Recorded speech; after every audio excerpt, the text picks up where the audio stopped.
Okay, you know I've been battling air-fuel ratio splits bank to bank.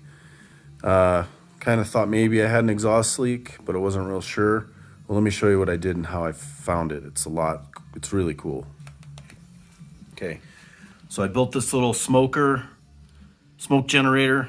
You can find this on YouTube. They're super easy to build. So I've hooked it up via a rubber glove.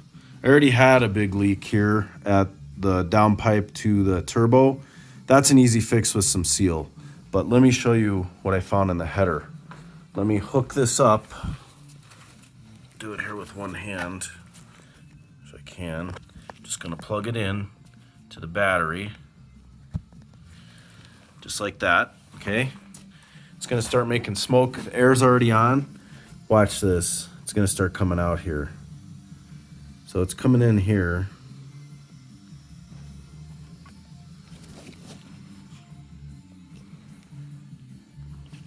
All right, can you see that down there?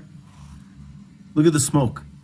It's just pouring out. There's a crack in the middle of that collector somewhere that I just have to find. But super easy way to find it. That's awesome.